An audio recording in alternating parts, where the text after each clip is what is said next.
공감 능력도 아까 말씀을 드렸지만 결국은 이 5세만 되면요, 이 시기의 아이들은 지가 직접 가서 도와줍니다. 5세 아이들. 근데 아동 청소년기에서는 안 도와줘요. 왜 도와줄까? 이 도와주는 게 얘의 인생을 망치는 건가 아닌가 이런 것까지 고민하기 때문에 안 도와준다는 거죠. 하지만 초등학교 아이들은 직접 가서 도와주는 되고요. 그 다음에 2세 유아들은 엄마를 시켜가지고 도와준다라고 하는 거죠. 그래서 공감 능력이라는 것은 어렸을 때부터 있다라고 하는 겁니다. 대인관계 기술을 가르쳐줘야 된다는 거죠. 감정 코칭에 대해서는 앞 시간에 말씀을 드렸습니다. 그리고 어떻든 감정 조절하는 것이 상당히 중요하기 때문에 부모가 싸울 때 좀 점잖게 싸우는 모습을 보여줘야 되는 거죠. 그렇죠? 예, 이제 그런 의미에서는 우리가 감정의 모델링이라는 게 상당히 중요하다. 또 칭찬을 하더라도 노력에 칭찬을 하고, 그렇죠? 또 피드백하고, 또 아이가 너 이렇게 시험 100점 맞은 게 왜 그런 것 같아? 아이한테 물어보는 거죠. 그러면 아이가 그럴 거 아니에요. 나 그래도 1시간씩 열심히 했어. 그러면 그 다음부터는 1시간씩 또 열심히 하겠죠. 그래서 아이한테 이유를 물어보는 것도 상당히 좋다는 거죠.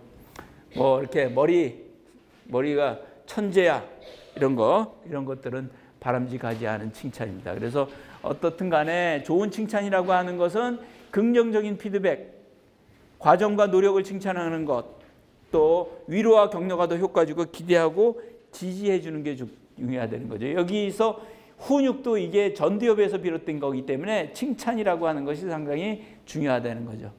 또 이 시기에 쓸 수 있는 것은 타임아웃입니다. 타임아웃은 연령당 1분이죠. 만 5세라고 하면 5분 이런 식으로 해가지고 그 생각 의자에 놔두고 그 명확히 하고 너 생각 의자 갖게 된 이유를 얘기하고 끝나면 요점 정리하고, 만약에 이 아이가 그거를 안 지키게 되면 토큰 경제처럼 혜택을 하나 줄이든지 아니면 뭐 칭찬 스티커 하나를 빼든지 이런 식으로 해가지고 혜택을 철회하는 것이 가장 효과적입니다. 예, 물론 그런 것으로 인한 불이익도 있죠. 그 공공장소에서 타임아웃 하는 것은 상당히 불가능하고 그렇지만 어떻든 이 시기 아이들은 타임아웃이 상당히 사용할 수 있는 방법이다.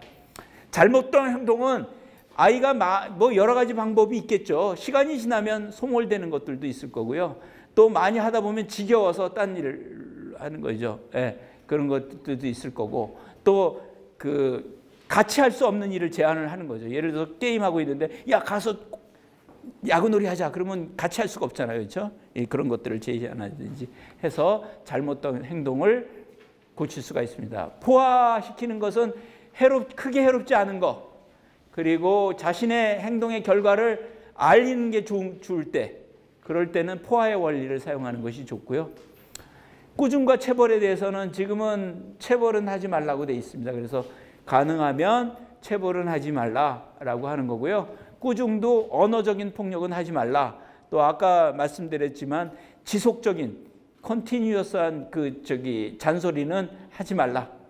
그것도 이제 언어 폭력에 해당이 됩니다. 그래서 체벌은 가능하면 안 하는 것이 좋은 것으로 지금은 알려져 있습니다. 물론 경우에 따라서 사용하는 것이 낫겠죠. 그래서 바람직하지 않은 행동이 모두 나쁘진 않지만 오래 계속돼 가지고 뭐 그다지 문제가 안 되는 건 포화 원리를 사용하게 되는 거고요. 주의 상황을 조절하고 통제할 수 있다면 없애게 소멸하게끔 만들어주면 되고요.